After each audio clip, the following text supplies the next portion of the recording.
Good afternoon बच्चों, मैं डिम्पल सैनी आप सभी का स्वागत करती हूँ। तो आ जाइए, आज हम यहाँ पर पढ़ने वाले हैं UP board 12th class Hindi, और इसमें हमारी जो बुक चल रही है वो है संस्कृत दिग्दर्शिका, यानी कि हिंदी में आपकी संस्कृत पाठ है ना, उसी को पढ़ रहा है। तो बच्चों देखिए, अगले हफ्ते हमने एक चैप्टर ही करा था, लेकिन मैंने आपसे कहा था कि इस बार जब भी हम चैप्टर स्टार्ट करेंगे या उसको संस्कृत का जो भी चैप्टर लेंगे उसको एक बार में वन शॉट में इसको क्लियर करने की कोशिश करेंगे। तो आज मैं हमारा सेकंड चैप्टर लेकर आई हूँ संस्कृत दिग्दर्शिका का, जिसका नाम है आत्मज्ञ एवं सर्वज्ञ, यानी कि आत्मा का ज्ञान ही सभी कुछ है। सब कुछ क्या है? आत्मज्ञ। ज्ञ का मतलब होता है ज्ञान, जानना। आत्मा को जो व्यक्ति जान लेता है वो उसका मतलब है सब कुछ जान लेता है। तो बस यही बात हम यहाँ आज पढ़ने वाले हैं। काफ़ी टिपिकल संस्कृत लैंग्वेज है ये, क्योंकि वैदिक संस्कृत है एक तरह से। वैदिक संस्कृत के कुछ भाग लिए गए हैं इसमें, लौकिक संस्कृत का कम प्रयोग किया गया है। और 12th क्लास में है ये, संस्कृत का सेकेंड चैप्टर आ जाएगा आपका ये आत्मज्ञ एवं सर्वज्ञ। इसमें क्या है बच्चों कि जो याज्ञवल्क्य है और मैत्रेय, याज्ञवल्क्य एक ऋषि थे, ठीक है, और यजुर्वेद के ज्ञाता माने जाते हैं। किसके? यजुर्वेद के। हमारे हिंदू धर्म में 4 वेदों का विधान है, यानी कि 4 वेद है, ऋग्वेद, यजुर्वेद, सामवेद, अथर्ववेद। तो जो यजुर्वेद है उसके पूर्ण ज्ञाता माने जाते हैं कौन भाई? याज्ञवल्क्य। ये राजा दशरथ के दरबार में भी, जैसे राज दरबार में भी ऋषि के रूप में बैठते थे, ठीक है, राजा दशरथ के रूप दरबार में भी शास्त्रार्थ करने आए थे। राजा दशरथ ने इनके, राजा जनक ने भी इनके सामीप्य में कई प्रकार के ज्ञान, कई प्रकार की शिक्षा प्राप्त करी है। तो बच्चों ऐसा होता है कि जैसे आपने 10th क्लास में भी आपका संस्कृत पाठ है, उसमें आरेणु श्वेतकेतु संवाद है, जैसे यहाँ पर याज्ञवल्क्य मैत्रेय संवाद है, और 10th में आरुणि श्वेतकेतु संवाद है। उसमें जो आरुणि नामक थे ना, उद्वालक ऋषि जो थे, उनके शिष्य माने जाते हैं याज्ञवल्क्य। एक तरह से देखा जाए तो जो रामायण लिखी है, वाल्मीकि जी ने लिखी, महाभारत जो लिखी है वेद व्यास जी ने, तो वेद व्यास जी के भी शिष्य माने जाते हैं ये। कौन भाई? याज्ञवल्क्य जी। तो याज्ञवल्क्य और उनकी पत्नी मैत्रेय, दोनों के बीच में वार्तालाप होता है, और उनकी एक पत्नी और होती है कात्यायनी। तो याज्ञवल्क्य की 2 पत्नियों का उल्लेख किया गया है, लेकिन जो वार्तालाप है वो केवल और केवल एक पत्नी के बीच में है, मैत्रेय। मैत्रेय भी काफ़ी विदुषी थी। अब मैं विदुषी क्यों कह रही हूँ? क्योंकि वो एक महिला है। हम स्त्रीलिंग पुल्लिंग की बात करते हैं तो जो पुरुष होते हैं, यानी कि जो पुल्लिंग होते हैं वो बुद्धिमान होते हैं या विद्वान होते हैं, ठीक है, विद्वान और बुद्धिमान। ऐसे ही जो स्त्रीलिंग होती है, यानी कि जो महिलाएं होती है, या तो बुद्धिमती होती है या विदुषी होती है, ठीक है। तो मैत्रेय भी काफ़ी विदुषी महिला थी, और वो याज्ञवल्क्य के सामीप्य में उन्होंने बहुत ज्ञान ग्रहण किया था, बहुत ज़्यादा। अब होता ये है बच्चों कि याज्ञवल्क्य अपने गृहस्थाश्रम को पूर्ण कर चुके हैं। मैंने आपको कई बार बताया है कि जैसे हमारे हिंदू धर्म में संस्कार होते हैं, उनमें 16 संस्कारों की बात की गई है। उन 16 संस्कारों में 16 संस्कार तो जीवन के होते हैं, ठीक है। एक संस्कार होता है उसके अंदर, जैसे जीवन, पूरा जो जीवन है, जन्म से पूर्व जब हम माता के गर्भ में आ जाते हैं, तब गर्भधारण से लेकर और जो हमारा अंत्येष्टि होती है, अंतिम संस्कार तक, इनको पूरे को 16 संस्कारों में बांटा गया है। उसमें एक संस्कार होता है गृहस्थाश्रम, यानी कि आश्रम व्यवस्था, ठीक है। आश्रम व्यवस्था में यह होता है कि एक मनुष्य के जीवन को 4 आश्रमों में बांटा गया है। अगर उसकी, मान लीजिए उसकी पूरी जो आयु है, जीवन उसका 100 वर्ष का है, तो उसमें से 25 वर्ष जो उसके है बाल्यावस्था में जाएंगे, फिर 25 वर्ष उसके गृहस्थाश्रम में जाएंगे, फिर 25 वर्ष उसके बाल्यावस्था में जिसमें वेदारंभ वगैरह सब होता है, ठीक है, ब्रह्मचर्य आश्रम जिसे बोलते हैं, क्या बोलते हैं? ब्रह्मचर्य आश्रम। फिर 25 वर्ष जो है वो गृहस्थ आश्रम में जाएंगे, जिसमें अपने परिवार का पालन पोषण करेगा, परिवार को बढ़ाएगा, ठीक है, राज्य का की देखभाल करेगा। अगर राजा है तो ये करेगा, अगर वो ब्राह्मण है, कोई ऋषि है, तो भी अपने परिवार का पालन पोषण करना उसका दायित्व बनता है। फिर जो बाद में के 25 वर्ष यानी कि 50 वर्ष का हो गया, तब उसको वानप्रस्थ आश्रम दिया जाता है, यानी कि वो ऐसा कहा जाता है कि समाज कल्याण के लिए आपको घर त्याग करके और बाहर जाना है। उसके बाद 75 वर्ष का हो जाता है तो 25 वर्ष के लिए संन्यास आश्रम, ने पूर्ण रूप से संन्यास ले लीजिए, और तब करना है आपको ईश्वर प्राप्ति के लिए। तो इस तरह से यहाँ पर जो याज्ञवल्क्य है वो अपनी पत्नी से कहते हैं कि मैंने अब गृहस्थाश्रम को पूर्ण कर लिया है, मैं गृहस्थाश्रम का त्याग करके बाहर जाऊंगा, मतलब उस ब्रह्म तत्व को प्राप्त करने के लिए जाऊंगा। तब मैत्रेय और याज्ञवल्क्य के बीच में इसी प्रसंग के आधार पर वार्तालाप होती है। जो वार्तालाप है हम पाठ के आधार पर पढ़ेंगे। बच्चों आज इस चैप्टर को पूरा अनुवाद भी कर लेंगे संदर्भ के साथ में, और साथ में इसके क्वेश्चन आंसर भी कर लेंगे, ठीक है। तो यहाँ शुरू करते हैं हम। सबसे पहले आत्मज्ञ सर्वज्ञ को, पहले चैप्टर को अच्छे से पढ़ लेंगे, रीड कर लेंगे। तो देखिए, याज्ञवल्क्यो मैत्रेय मुवाच, मैत्रेयी उद्धास्यन अहम अस्मात् स्थानादस्मि ततस्ते अनया कात्यान्या विच्छेदं कर्वाणि इति। मैत्रेय उवाच यदियं सर्वा पृथ्वी वित्तेन पूर्णा स्यात् तत किं तेन अहमृता स्यामिति। याज्ञवल्क्य उवाच नेति यथेवोपकरणवतां जीवनं तथैव ते जीवनं स्यात्। अमृतस्य तु नाश अस्ति वित्तेन इति। सा मैत्रेय उवाच येनाहं नामृतां स्याम किमहं तेन कुर्यां। तदेव भगवान् केवलम् अमृत तत्व साधनं जानाति तदेव मे ब्रूहि। याज्ञवल्क्य उवाच प्रिया न सती त्वं प्रियं भाषसे एहि उपविश व्याख्यास्यामि ते अमृत तत्व साधनम।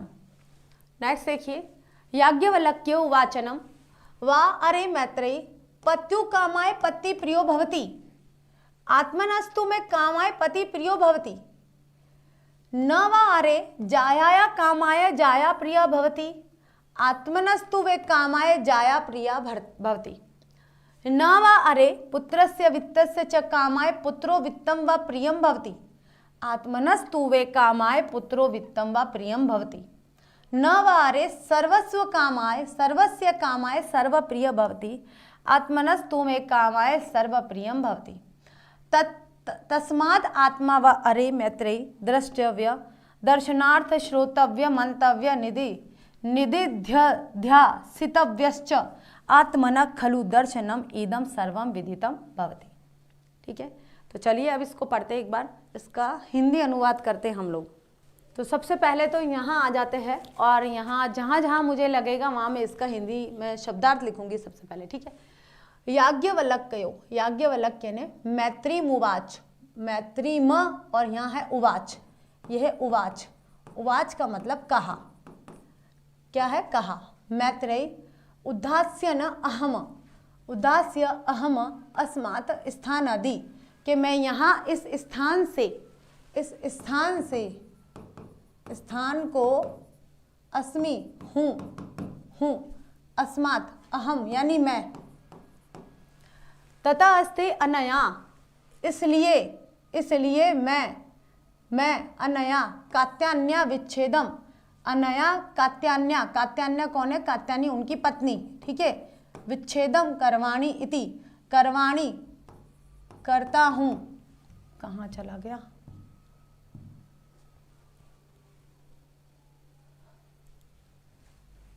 करवाणी यानी करता हूँ, विच्छेदम यानी बंटवारा इति ऐसा। मैत्रेय उवाच, मैत्रेय ने कहा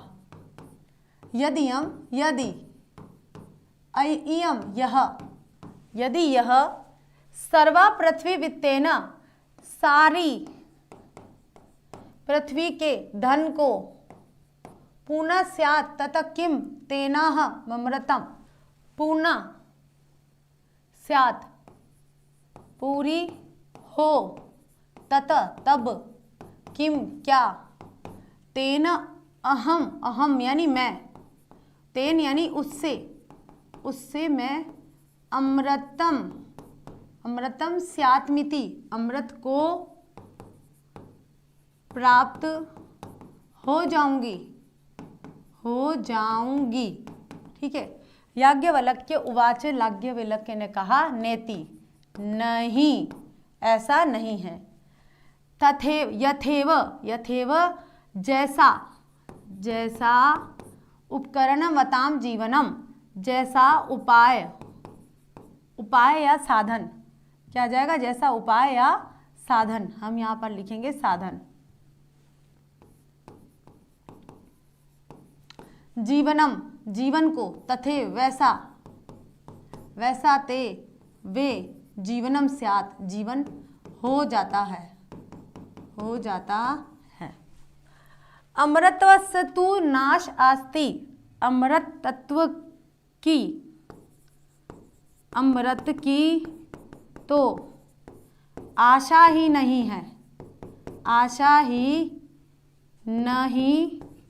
है वित्तेन धन से। सा मैत्रेय उवाच, वह मैत्रेय उस मैत्रेय ने कहा, ये ना अहम नामृता, जब मुझे अहम मैं ना अमृता अमृत नहीं है, यानी कि जिससे मुझे अमृत नहीं प्राप्त होता है। श्याम किमहम तेम कुर्यान, किमहम क्या उसका, कुर्याम करूंगी। यदेव भगवान, यदि भगवान, भगवान यहाँ पर कौन है? याज्ञवल्क्य के लिए कहा गया है भगवान, यानी कि उनके पति के लिए कहा गया है। मैत्रेय यहाँ पर किसके लिए कह रही है? अपनी पति के लिए कह रही है। पहले शब्दार्थ लिख देती हूँ, फिर मैं आपको पूरा बताऊंगी। भगवान केवल अमृत तत्व साधम जानाति, मैं केवल अमृत तत्व को, अमृत प्राप्त करने के उपाय को जानना चाहती हूँ, जानना चाहती हूँ। ठीक है। तदेव मैं ब्रूहि, तदेव तब मैं, मतलब मैं, ब्रूहि कहता हूँ, तब मैं कहता हूँ। याज्ञवल्क्य उवाच, याज्ञवल्क्य ने कहा, प्रिया न सती त्वं प्रिय भाससे, के प्रिया न सती, कि जो पत्नी होती है, पत्नी के लिए कहा गया है सती त्वं, त्वं तुम्हारे, प्रिय, ठीक है, भाससे, कि जो प्रिया यानी कि जो पत्नी होती है उसे, जो मतलब कोई व्यक्ति है उसे पत्नी खुद के लिए, मतलब पत्नी के लिए उसे प्रिया नहीं लगती है, कि प्रिय नहीं है, प्रिय नहीं है। इसे मैं समझाऊंगी आपको। एहि उपविश, हाँ, प्रिया न सती त्वं प्रियम भाससे, कि चलो मैं तुम्हें बताता हूँ। एहि उपविश, यहाँ बैठो, यहाँ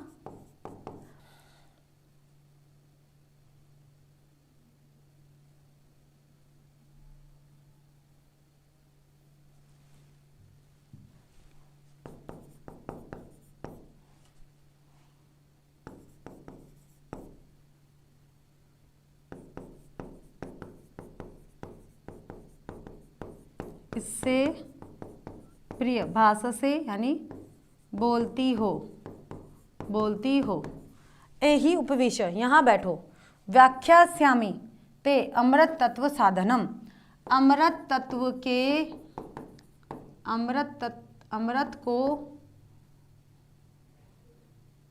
अमृत के उपाय की व्याख्या करता हूँ। ठीक है, अमृत के साधन की व्याख्या करता हूँ। ठीक है, अब देखिए बच्चों, यहाँ से मैं बताती हूँ आपको कि याज्ञवल्क्य जो है वो मैत्रेय से बोल रहा है कि याज्ञवल्क्यो मैत्रेय उवाच, याज्ञवल्क्य ने मैत्रेय से कहा, मैत्रेय उद्धास्य न अहम अस्मात् स्नानादस्मि, कि मैं इस स्थान से ऊंचे स्थान पर जाना चाहता हूँ, ऊपर जाना चाहता हूँ, क्योंकि अब उन्होंने गृहस्थ आश्रम पूरा कर लिया था। अब गृहस्थ आश्रम से उच्च स्थान पर, उच्च आश्रम में प्रवेश करना चाह रहे थे।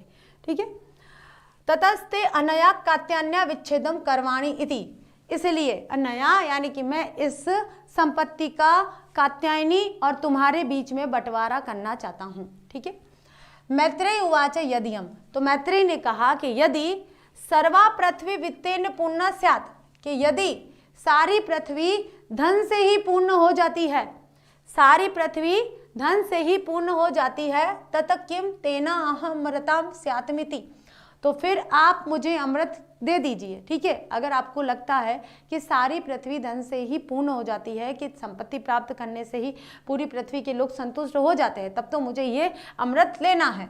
याज्ञवल्क्य उवाच नेति, नहीं, उन्होंने पूछा कि सारी पृथ्वी जो है इसी धन से पूर्ण हो जाती है, इस धन को प्राप्त करने के बाद में उसका जो लक्ष्य है वो पूरा हो जाता है। तो याज्ञवल्क्य क्या कहते हैं, नहीं, ऐसा नहीं है। तथेवो यथेव उपकरणवताम जीवनम तथेव ते जीवनम स्यात्, कि जैसा आप जीवन में साधन लोगे, जिस साधन के साथ आप जीवन जियोगे, यानी कि जिस उपकरण से आप जीवन निर्वाह करोगे, वैसा आपका जीवन हो जाएगा। आप संपत्ति के आधार पर जीवन जीना चाहते हो तो आपका जीवन भी संपत्ति युक्त हो जाएगा। आप ज्ञान के आधार पर जीवन जीना चाह रहे हो तो आपका जीवन भी ज्ञान के आधार पर हो जाएगा। देखिए आगे देखिए, अमृत तत्वस्य तु नाश आस्ति वित्तेन इति, के वित्तेन यानी कि धन से तो अमृत तत्व की आशा नहीं की जा सकती। कि जो मैत्रेयी है वो अमृत तत्व को प्राप्त करना चाह रही थी, इसलिए वो कह रही है कि धन को प्राप्त करके तो अमृत तत्व को प्राप्त करने की आशा कभी नहीं की जा सकती है। ठीक है।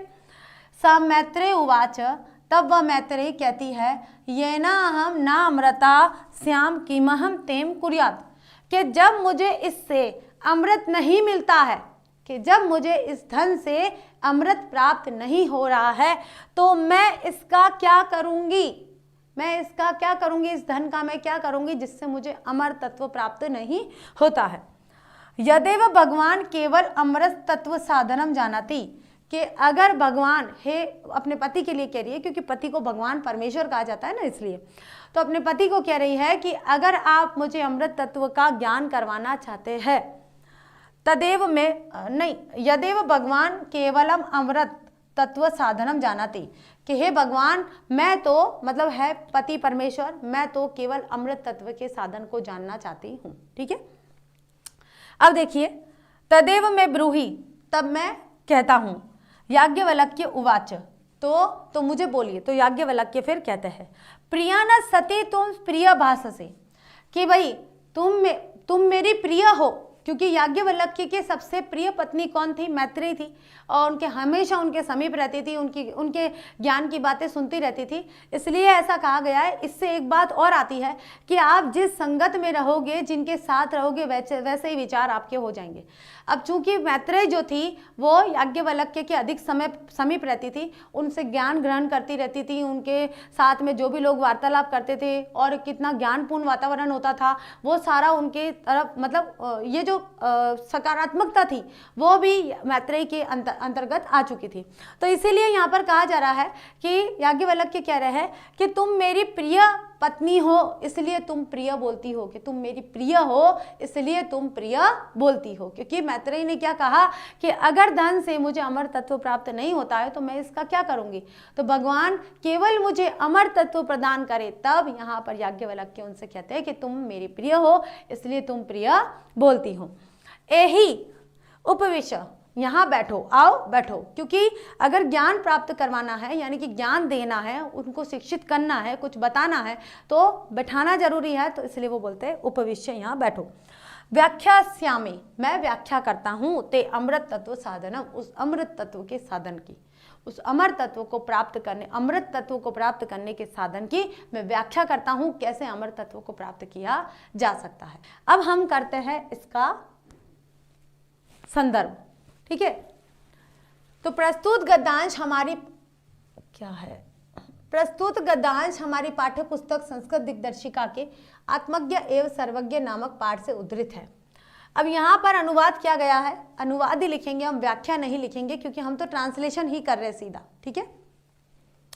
एक बार मुझे जल्दी से बता दीजिए कि अभी मैंने थोड़ी देर पहले जो आपको बताया अच्छे से समझ में आ गया है।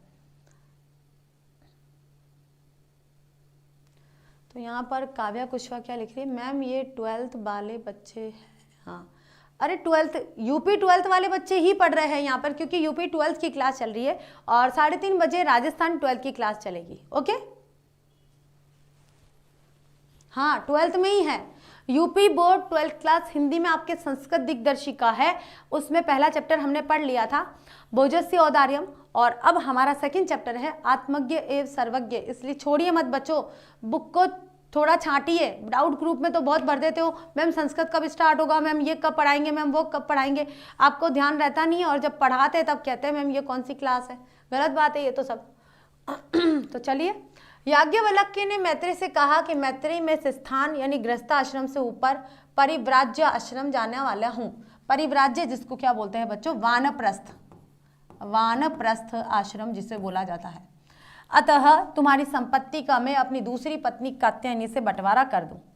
तो मैत्रेयी ने कहा, यदि सारी पृथ्वी धन से परिपूर्ण हो जाए तो भी क्या मैं उससे अमर हो जाऊंगी? तो याज्ञवल्क्य बोले, नहीं, नहीं हो जाओगी तुम अमर। तुम्हारा भी जीवन वैसा ही हो जाएगा जैसा साधन संपन्नों का जीवन होता है। संपत्ति से अमरता की आशा नहीं की जा सकती। मैत्रेयी बोली, मैं जिससे अमर न हो सकूंगी, भला उसका मैं क्या करूंगी? भगवान, आप जो अमरता का साधन जानते हैं, केवल वही मुझे बताए। तो याज्ञवल्क्य ने कहा कि तुम मेरी प्रिया हो और प्रिय बोल रही हो, आओ बैठो, मैं तुमसे अमर तत्व के साधन की व्याख्या करूंगा। चलिए अब करते हैं हमारा यहाँ पर दूसरा गद्यांश। ठीक है, 2 ही गद्यांश है, ज्यादा नहीं है, बहुत छोटे छोटे 2 ही है। कि याज्ञवल्क्य उवाच न वा अरे मैत्रेयी पत्यु कामाय पति प्रियो भवति। कि याज्ञवल्क्य ने कहा, भाई क्या कहा?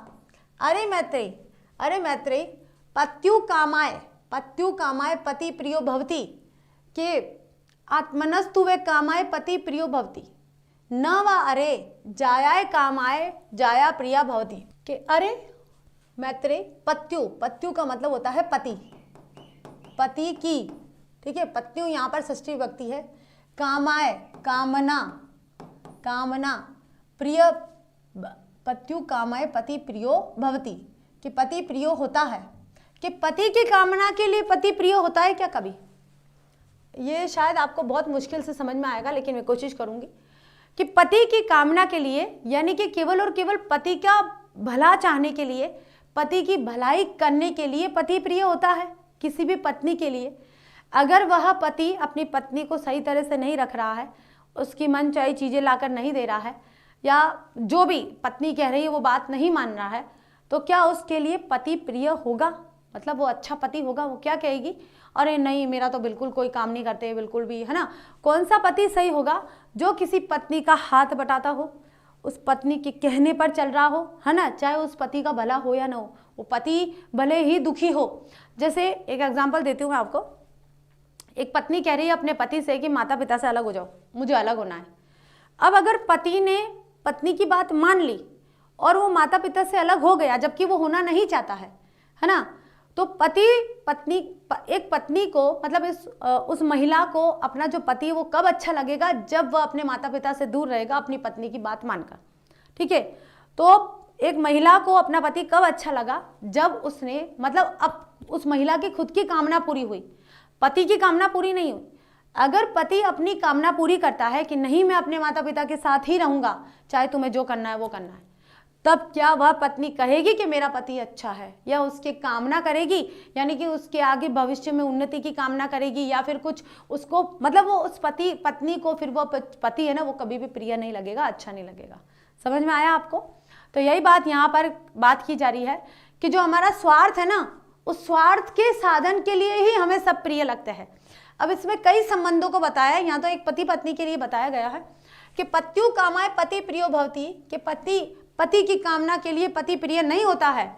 आत्मनस्तु, अपनी कामना के लिए पति प्रियो भवति, कि अपनी कामना के लिए, अपनी इच्छा पूर्ति के लिए पति प्रिय होता है।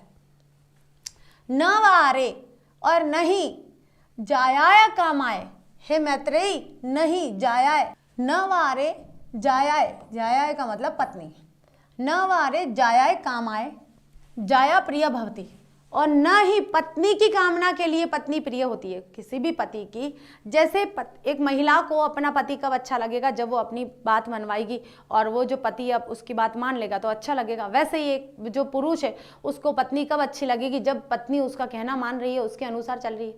पत्नी के सुख के लिए वो थोड़ी ना परित्याग कर रहा है, पत्नी को किस चीज़ से खुशी मिल रही है उस चीज़ के लिए थोड़ी ना वो लड़ रहा है, उस तरह से थोड़ी ना जी रहा है ना।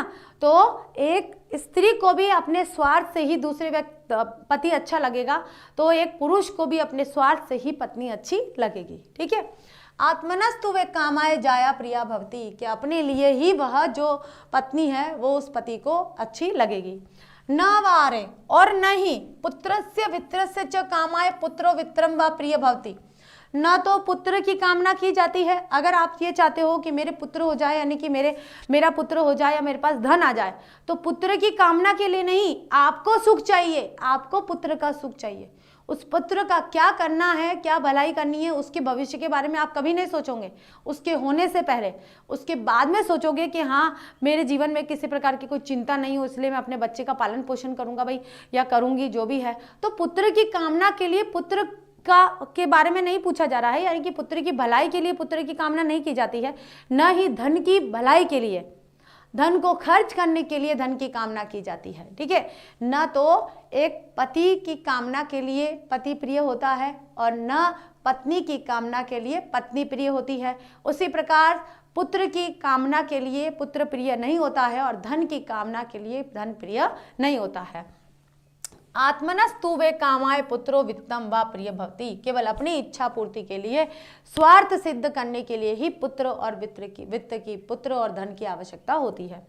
न व अरे सर्वस्य कामाय सर्व प्रियम भवति, और नहीं हम सभी की जो कामना कर रहे हैं, सर्वस्य यानी कि सभी की हम सभी की जो कामना कर रहे हैं कि सभी प्रिय है, तो वे भी हमारे स्वार्थ के लिए ही है। हम अपने स्वार्थ के लिए कह रहे हैं कि सभी प्रिय है। आत्मनस्तु वे कामाय सर्व प्रिय भवति, क्या आप हमारे स्वयं के लिए कामना कर रहे हैं कि तब हम कह रहे हैं कि इनका भला हो, ये सभी अच्छे हैं। तस्मात् आत्मा वा अरे मैत्रेयी, तब वह आत्मा, तस्माद उस आत्मा वा अरे मैत्रेयी, द्रष्टव्य देखो, देखने योग्य है, देखने योग्य है, दर्शनार्थ जिसके दर्शन के लिए, जिसको सुनने के लिए, जिसको मनन करने के लिए, ठीक है, मनन करने के लिए, मनन के लिए, और निधि ध्यान, और ध्यान करने के लिए,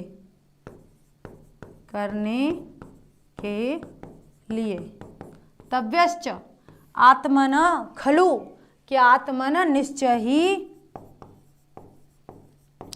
दर्शनन इदम सर्व विदितम भवति, कि आत्मा के दर्शन से ही, निश्चय ही आत्मा के दर्शन से ही सभी विदित होता है, सभी कुछ ज्ञात होता है, ज्ञान होता है, केवल और केवल आत्मा के दर्शन से। क्योंकि न तो ये जो रिश्ते नातों की बात है, याज्ञवल्क्य जी सीधा सीधे एक बात बता रहे हैं कि जितने भी रिश्ते नाते हैं, चाहे हम पत्नी से प्रेम कर रहे हैं तो वो अपने लिए कर रहे हैं, पति से प्रेम कर रहे हैं तो अपने लिए कर रहे हैं, पुत्र से कर रहे हैं तो अपने लिए कर रहे हैं, धन से कर रहे हैं तो अपने लिए कर रहे हैं। सिर्फ और सिर्फ हम हमारा स्वार्थ पूरा करने के लिए कर रहे हैं, किसी और के लिए नहीं कर रहे हैं। दूसरी बात, इस संसार में जो भी सभी कुछ है और सभी से अगर प्रिय लग रही है और हमें वह अच्छी लग रही है, तो सिर्फ हमारे स्वार्थ को पूरा कर रहे हैं तब तक अच्छी लग रही है। जब तक हमारे, जैसे हवा चल रही है, अच्छी मंद हवा चल रही है, हमारे शरीर को अच्छी लग रही है, हमें भी अच्छी लग रही है, तब तो वो अच्छी है। लेकिन जैसे ही उस हवा ने अपना तेज रूप, तीव्र रूप धारण कर लिया और अब हमारे शरीर को वो दुखदायी लग रही है, तब वो अप्रिय हो गई है। तो बात यही है कि जब तक हमारा स्वार्थ सद रहा है तब तक हमें सारी चीज़ें अच्छी लगेगी। जब हमारा कुछ नुकसान होगा, हमें कोई कष्ट होगा, तब वे सारी चीज़ें अप्रिय हो जाएगी। और केवल आत्मा के ज्ञान से ही सारा ज्ञान प्राप्त हो जाता है। तो आत्मा का ज्ञान जरूरी है, आत्मा को देखना जरूरी है। तो आत्मज्ञान के बारे में यहाँ पर याज्ञवल्क्य मैत्रेयी को बताते हैं। प्रस्तुत गद्यांश हमारी पाठ्य पुस्तक संस्कृत दिग्दर्शिका के आत्मज्ञ एक सर्वज्ञ नामक पाठ से उद्धृत किया गया है। याज्ञवल्क्य बोले, अरे मैत्रेयी, पत्नी को पति पत्नी की कामना, एक मिनट, पत्नी को कहते हैं, ठीक है, कि पत्नी की कामना, यहाँ पर पत्नी आएगा, नहीं ये तो सही है, पति सही है, पत्नी जो है, एक मिनट, यहाँ पर आ जाएगा पत्नी। पत्नी पति की कामना के लिए प्रिय नहीं होता, पति तो अपनी ही कामना के लिए प्रिय होता है। अरे न ही पति को पत्नी की कामना के लिए प्रिय होती है, वरन अपनी कामना के लिए ही प्रिय होती है, ठीक है, के लिए ही प्रिय होती है। अरे पुत्र एवं धन की कामना के लिए पुत्र और धन प्रिय नहीं होते हैं, बल्कि अपनी ही कामना के लिए पुत्र और धन प्रिय होते हैं, अपनी इच्छा पूर्ति के लिए।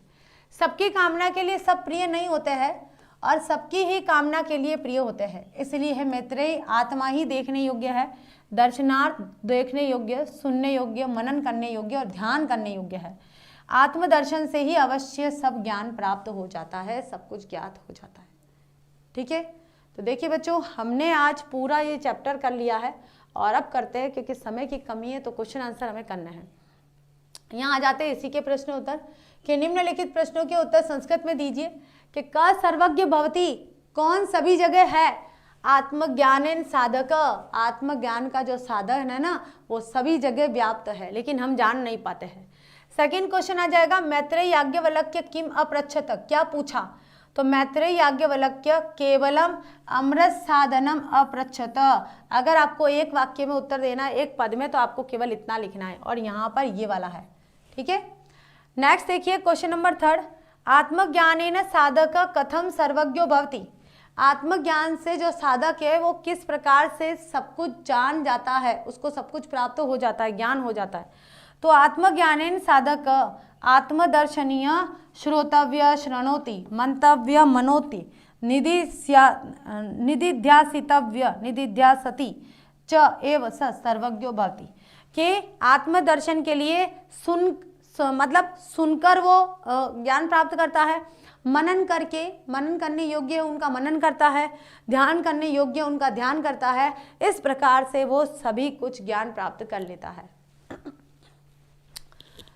क्वेश्चन नंबर 4, याज्ञवल्क्य मैत्रीम कस्य विषयस्य व्याख्यान कृतवान, किस विषय का व्याख्यान करते हैं, तो याज्ञवल्क्य मैत्री अमृत तत्वस्य विषयस्य, देख लीजिए, अमृत तत्वस्य विषयस्य व्याख्यान कृतवान। एक पद में आंसर देना है तो ये है, अदरवाइज पूर्ण वाक्य में देना है तो पूरा लिखना है।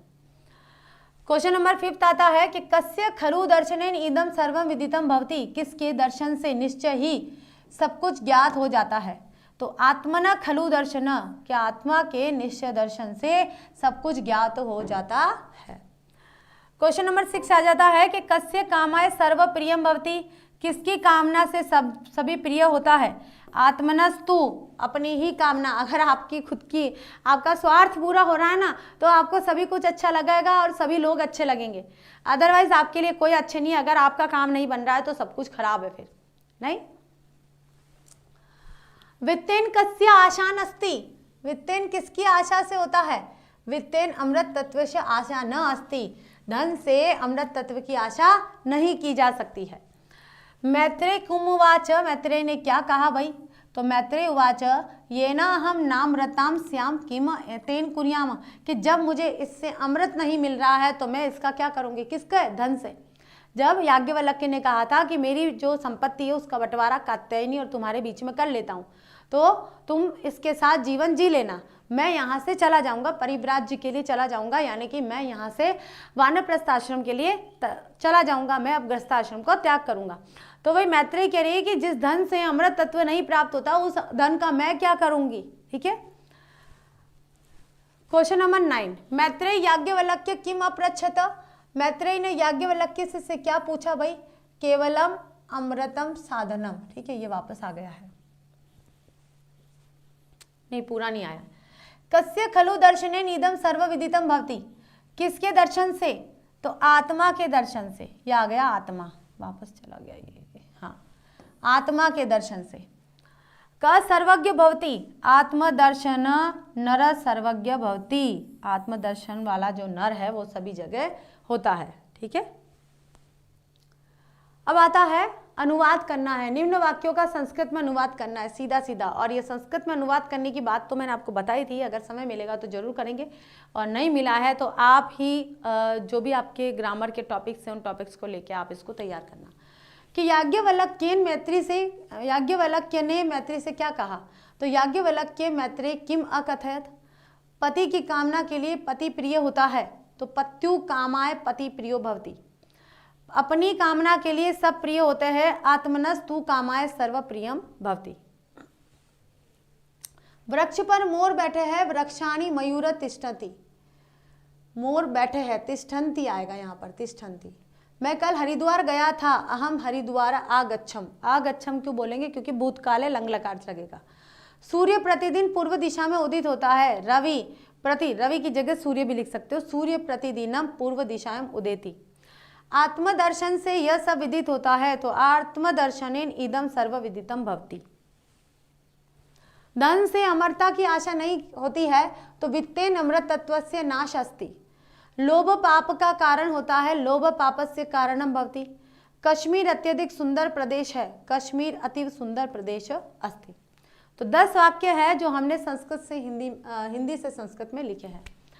अब देखिए बच्चों, आता है अब आपके क्या होगा कि ये जो पूरा गद्यांश था ना, इसे कुछ सुक्तियों में भी बांटा गया है, यानी कुछ सुक्तियों के माध्यम से आपको इसका अनुवाद करना है, साथ में इसका संदर्भ भी लिखना है।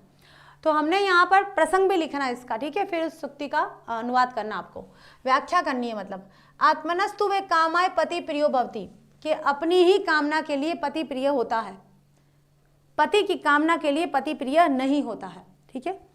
तो प्रस्तुत सुक्ति हमारी पाठ्य पुस्तक संस्कृत दिग्दर्शिका के आत्मज्ञ एक सर्वज्ञ नामक पाठ से उद्धृत है। बच्चों सुक्तियां आ सकती है, मैं इसे मोस्ट इंपॉर्टेंट कहूंगी, इसलिए इसे ध्यान से पढ़िएगा। प्रसंग आएगा कि अपने पति याज्ञवल्क्य से जब मैत्रेय अमरता प्राप्ति के साधनों के विषय में पूछती है, तब याज्ञवल्क्य उसे अपने विषय में उसके विषय में बताना आरंभ करते हैं। इसी संदर्भ में यह सुक्ति कही गई है। ये तो आ गया प्रसंग के भाई ये सुक्ति क्यों कही गई है। तो व्याख्या आ जाएगी इसकी कि याज्ञवल्क्य मैत्रेय से कहते हैं कि संसार में प्रत्येक व्यक्ति को जो कुछ भी प्रिय लगता है वह उस व्यक्ति या वस्तु के हित की दृष्टि से नहीं होता है, अपितु केवल अपने हित या अपने सुख की दृष्टि से होता है। आशय यह है कि पुत्र, पत्नी, धन, मित्र आदि जो कुछ भी पाना चाहते हैं वह इसलिए नहीं कि हम पुत्र, पत्नी, मित्र आदि को सुख देना चाहते हैं, उनका प्रिय करना चाहते हैं, अपितु केवल अपना ही प्रिय करना चाहते हैं, स्वयं को सुख देना चाहते हैं, इसलिए हमें वे प्रिय लगते हैं। उन्हें पाकर हमें सुख मिलता है, इसलिए हम उनके सुख की कामना करते हैं। यदि किसी पत्नी को अपना पति प्रिय लगता है तो इसलिए कि उसमें पत्नी का अपना स्वार्थ छिपा है, वह पति की हित कामना के लिए उसे प्रेम नहीं करती, वरन अपने स्वार्थ की पूर्ति के लिए करती है। इस प्रकार संसार में प्रत्येक व्यक्ति केवल आत्मसंतुष्टि के लिए ही विविध पदार्थों की कामना करता है, पदार्थों के हितार्थ के लिए नहीं, दूसरों के हितार्थ नहीं। वस्तुतः याज्ञवल्क्य ऋषि का यह कथन है कि अक्षरशः सत्य है कि संसार में सब कुछ सबकी कामना के लिए प्रिय नहीं होता, वरन सब कुछ अपनी कामना के लिए प्रिय होता है। इसलिए अन्यत्र भी तुलसीदास जी ने कहा है कि तुलसी स्वार्थ मीत सब परमार्थ रघुनाथ, कि स्वार्थ के लिए तो सभी दोस्त बन जाएंगे, लेकिन परमार्थ करने के लिए ईश्वर है, ईश्वर करते हैं।